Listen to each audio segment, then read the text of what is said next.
Hello friends, welcome to my channel Easy Tasty Recipes. Shamli டீயும் ரேவதி சுரேஷும் இன்னும் அனுப்பவே இல்லைப்பா. டியூஸ்டே வரைக்கும் நான் பார்க்குறேன். அது வரைக்கும் அவங்க அனுப்பலைன்னா நான் மற்றவங்களுக்கு நான் அனுப்பிடுறேன். அவங்களுக்கான புடவை அதுக்கப்புறம் அவங்க அட்ரஸ் அனுப்புனாங்கன்னா நெக்ஸ்ட்டு கிவ் அவே வின்னர்ஸோட அவங்களது அனுப்புகிறேன்.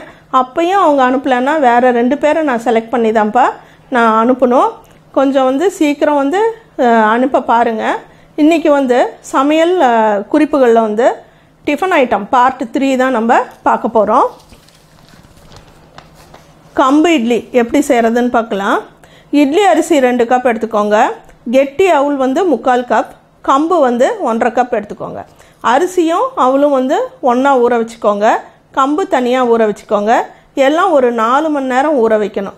ஊறிய பிறகு முதல்ல கம்பு ஆட்டி எடுத்துட்டு அதுக்கப்புறம் அரிசியும் அவளும் ஆட்டி உப்பு சேர்த்து கரைச்சி மறுநாள் இட்லி வச்சிங்கன்னா ரொம்ப சூப்பரான ஹெல்த்தியான கம்பு இட்லி ரெடி ஆகிடும்.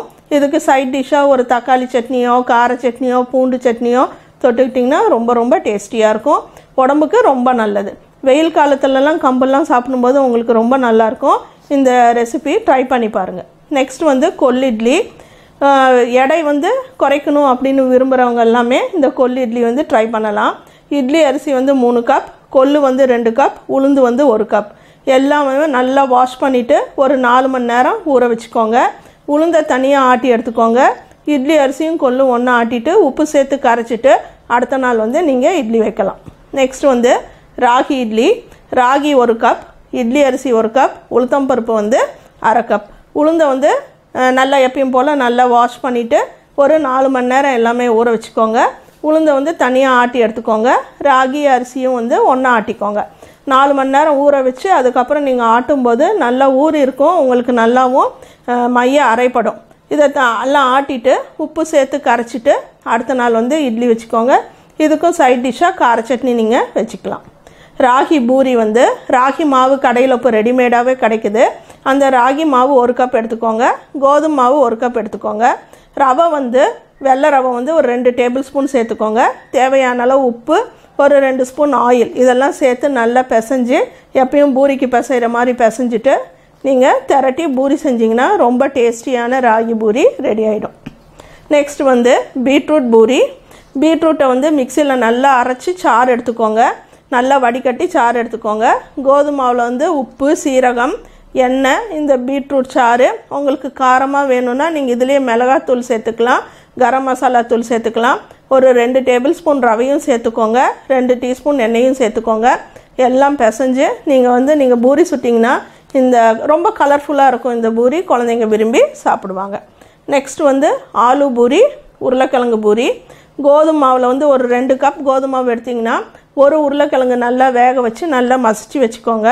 இந்த கோதுமை மாவில் அந்த வேக வச்சு மசித்த உருளைக்கிழங்கு, மிளகாத்தூள், சீரகம், மல்லித்தூள், மஞ்சத்தூள், உப்பு, 2 டேபிள் ஸ்பூன் ரவை, இதெல்லாம் சேர்த்து கொஞ்சம் மல்லித்தலை வேணுனாலும் நீங்கள் சேர்த்துக்கலாம், இல்லை கசூரி மேத்தி வேணுனாலும் நீங்கள் சேர்த்துக்கலாம். நல்லா பிசைஞ்சிட்டு நீங்கள் பூரி செஞ்சிங்கன்னா இந்த ஆலு பூரி ரொம்ப சாஃப்டாகவும் இருக்கும், டேஸ்டியாகவும் இருக்கும். நெக்ஸ்ட் பாலக் பூரி. கோதுமை மாவில் பாலக்கீரையை ஒரு தடவை நல்லா சுடு தண்ணியில் போட்டு உடனே எடுத்துடுங்க. ரொம்ப வெந்த மாதிரி ஆக வேணாம். எடுத்துட்டு அது மிக்சியில் நல்லா நைஸாக அரைச்சிக்கோங்க. அதோட இந்த பாலக்கீரை அரைக்கும்போது பச்சை மிளகாவும் இஞ்சியும் தேவையான அளவு உப்பும் போட்டு அரைச்சிடுங்க.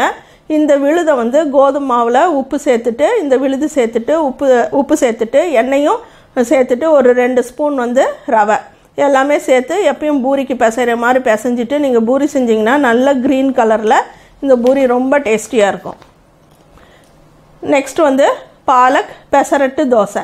இதுக்கு தேவையான பொருட்கள் என்னென்னா பச்சரிசி 1 கப் வேணும், பாசி பயிறு 1 கப் வேணும். இது ரெண்டையும் ஒரு 4 மணி நேரம் ஊற வச்சுக்கோங்க. இதோட பாலக்கீரை, இஞ்சி, சீரகம், பச்சை மிளகா, உப்பு, சின்ன வெங்காயம் ஒரு 10 எல்லாம் சேர்த்து நைஸாக ஆட்டி தோசை ஊற்றுனீங்கன்னா பாலக் பெசரட்டு தோசை ரெடி ஆகிடும். இது இன்ஸ்டண்ட்டாகவே நீங்கள் ஊற்றலாம், இல்லை கொஞ்சம் புளிக்க வச்சு தோசை ஊற்றணும் அப்படின்னா ஒரு 2 மணி நேரம் கழித்து நீங்கள் ஊற்றலாம். நெக்ஸ்ட்டு கம்பு தோசை. கம்பு 1 கப், இட்லி அரிசி 1 கப், உளுந்து 1/2 கப். எல்லாம் ஒரு 3 மணி நேரம் ஊற வச்சுக்கோங்க. அதோட உப்பு சேர்த்து ஆட்டிட்டு நீங்கள் மறுநாள் தான் தோசை ஊற்றணும். ரொம்ப டேஸ்டியாக இருக்கும். இதிலே காரம் போடணுன்னா நீங்கள் காஞ்ச மிளகாய், கொஞ்சம் தனியா விதை, கொஞ்சமாக இஞ்சி சேர்த்து கூட நீங்கள் ஆட்டி வச்சுக்கலாம். அது கூட ரொம்ப டேஸ்டியாக இருக்கும். இதோட கொஞ்சம் கொத்தமல்லி தழை கூட சேர்த்து ஆட்டலாம். நெக்ஸ்ட் வந்து செட்டிநாட்டு வெள்ளை பணியாரம். பச்சரிசி வந்து 3 கப், உளுந்து வந்து 1 கப். ரெண்டையும் வந்து 2 மணி நேரம் ஊற வச்சுக்கோங்க. நைஸாக ஆட்டிக்கோங்க.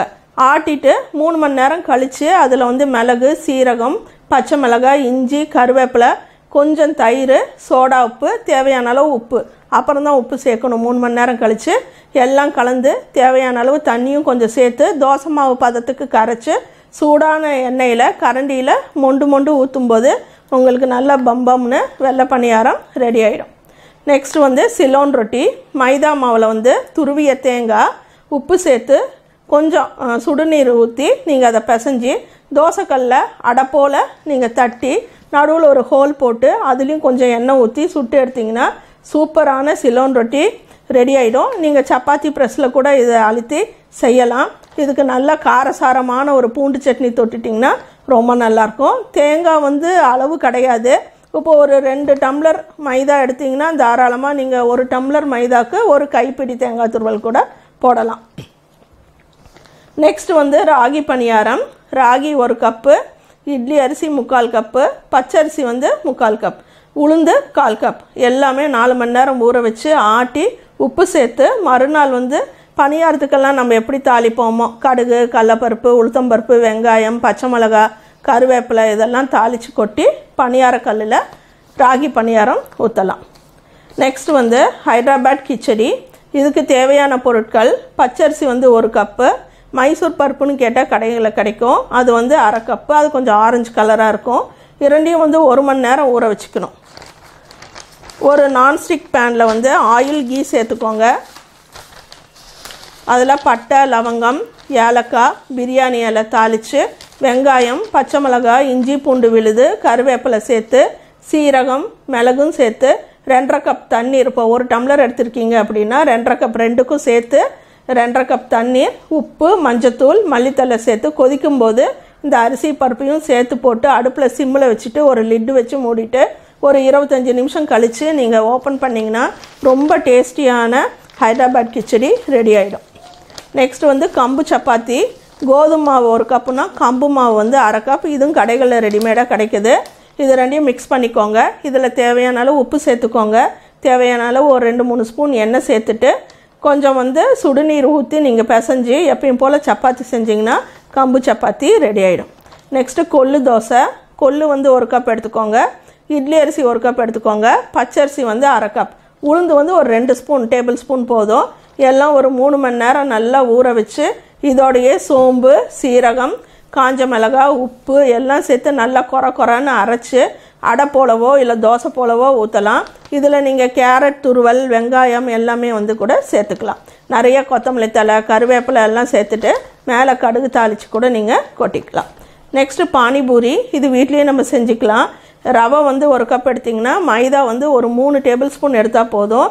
உப்பு நல்லா சேர்த்துக்கோங்க. இந்த ரவையை வந்து மிக்சியில் அப்படியே ட்ரையாக வந்து ரன் பண்ணிக்கோங்க. ரன் பண்ணிவிட்டு அதுக்கப்புறம் மைதாவையும் சேர்த்துட்டு தேவையான அளவு உப்பு சேர்த்து பிசைஞ்சு மேலே நல்லா ஆயில் கொஞ்சம் கெட்டியாக தான் நீங்கள் பிசையணும். அப்போ தான் வந்து பூரி நல்லா பம்முன்னு வரும். ரொம்ப வந்து சாஃப்டாக பிசைஞ்சிட்டிங்கன்னா அந்த பூரி வந்து சீக்கிரமாக அமுங்கி போயிடும்.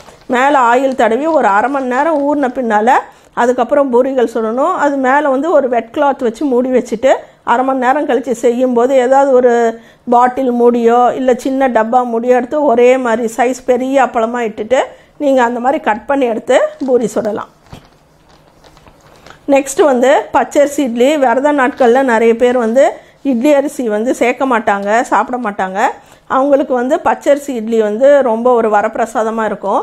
பச்சரிசி 2 கப் எடுத்திங்கன்னா உளுந்து 1 கப் எடுத்துக்கோங்க. பச்சரிசியை கழுவிட்டு நல்லா சுடு தண்ணியில் வந்து அதை ஊற வச்சிடணும். உளுந்தை வந்து ஊற வச்சுட்டு நைஸாகவும் ஆட்டிடணும். பச்சரிசியும் கொஞ்சம் கொரன்னு ஆட்டணும். ரெண்டையும் சேர்த்து உப்பு போட்டு கரைச்சிட்டு அடுத்த நாள் இட்லி வந்து சுட்டிங்கன்னா ரொம்ப டேஸ்டியாக இருக்கும் இந்த பச்சரிசி இட்லி. நெக்ஸ்ட் வந்து தக்காளி ரவை தோசை. ரவை வந்து 1 கப் எடுத்திங்கன்னா உளுந்து வந்து 3 ஸ்பூன் எடுத்துக்கோங்க. பேனில் ஆயில் ஊற்றி 3 தக்காளி, 3 பச்சை மிளகாய், இஞ்சி, சீரகம் வதக்கி இந்த ஊறிய உளுத்தம்பருப்போடையும் உப்பு சேர்த்து இதெல்லாம் சேர்த்து நைஸாக அரைச்சிக்கோங்க. இதில் வந்து ரவையை ஒரு 1/2 மணி நேரம் ஊற வச்சுடுங்க. இந்த அரைச்ச உளுந்து விழுதை வந்து இந்த ரவையில் சேர்த்துட்டு தேவையான அளவு தண்ணியும் சேர்த்துட்டு ரவை தோசை போல் நீங்கள் எப்பயும் போல் ஊற்ற வேண்டியது தான்.